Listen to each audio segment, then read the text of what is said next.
kai aš uždaviau klausimus, sakau, kai dirbote jūs valstybinį darbą, ar direktorius neatlikdavo revizijos jūsų veikloje, jos mokyklų. Kai jūs baigdavo pamainą parduotuvėje, tik po savaitės ką darydavai, perduodavai, ne? Tai čia yra auditas ar ne auditas? Auditas. Pasirodo, jūs irgi matėte kaip Kremliniai, kaip Žemaitaitis. Nes pagal ją šito nereikia, sakė. Aš sėdžiu ir aš negalėjau suvokti, ką jinai pasirišnė. Tai įsivaizduokit, reiškia, dar yra Lietuvoje dalis visuomenės grupės, kuri mano, kad valstybės įmonių pinigų leidimas tai nėra valstybės kontrolės reikalas. Ir paprastą dalyką pasakysiu, dėl ko gero LRT mes pasiūlėme pirmiausia atlikti auditą. Kai mes pamatėme ir kaip aš pažiūrėjau, kaip LRT didėja finansavimas, aš supratau, kad per greitai didėja LRT pinigai, klausimas, kaip efektyviai jie yra naudojami. Ir žiūrėkite, atsitiko toksai dalykai. Kada tvirtinam 26 metų biudžetą, mums liepia visom valstybinėm biudžetinėm įstaigom iki 5% susimažinti išlaidas. Tai, sakant, administracinius dalykus. Aplinkos, energetikos, žemės ūkio ir panašiai. Visas pasidarė. Kaip manote, ar LRT tą pasidarė? Ne. Jinai ir negali pasidaryti, nes jos biudžetas didėja pagal Seimo priimtą įstatymą finansavimo. Tai yra nuo akcizų skaičių. Akcizai didėja, LRT finansavimas didėja. Ir mes pasiūlėme Nemuno aušrą, ką daryti? Sumažinti LRT finansavimą. O čia tai prasidėjo mano nelaimė. Viešpatė mano kokia išpatė. Su žemėm buvom lyginami ir dabar esu lyginamas nuo ryto iki vakaro. Aš duodu klausimą. Paėmau valstybės saugumo departamentą.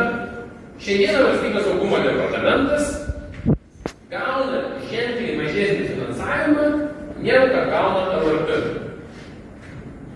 Įsivaizduokime paprastą dalyką. Į Lietuvą šiuo metu kiek galvojate iš trečiųjų šalių yra atvykusių asmenų ir gyvena? 200 kažkas 20, 230, 240 tūkstančių. Jau sugalvoti, bet kažkas panašu. Tai yra baltarusiai, tai yra rusai, tai yra ukrainiečiai, kazakai, tadžikai, kirgizai ir panašiai, ne? Ir valstybės saugumo departamentas turi kiekvieną iš jų patikrinti. Kadangi išduoda lygį. Tai dabar man pasakykit, kaip gali su tokio biudžeto finansavimo valstybė patikrinti šitiek ir krūvą žmonių, kai to momento tas finansavimas didėja ženkliai daugiau negu valstybės saugumo departamentas. Tai dabar klausimas yra, tai kas yra Lietuvoje vatnikas kremlinis, ar tas, kuris sako, kad LRT finansavimas neturi būti didinamas ir neturi būti statomas naujas pastatas ir turi būti skiriama VSD, ar jie sako, parduokite LRT dar papildomai 10, 15, 20 milijonų, nu jis didės vidutiniškai kiekvienais metais, o VSD jūs palaukit ir tam ta kolona, kaip ten sako, galite Lietuvą pas mus keliauti važiuoti. Bet čia yra dabar klausimas yra žmonių. Ir išėjo žmonės į gatves, nematai ginti LRT. Aš klausiu, ką jūs negina? Sako, žodžio laisvės negina. Sakau, koks santykis tarp žodžio laisvės ir finansavimo. Ir tada padarė auditą.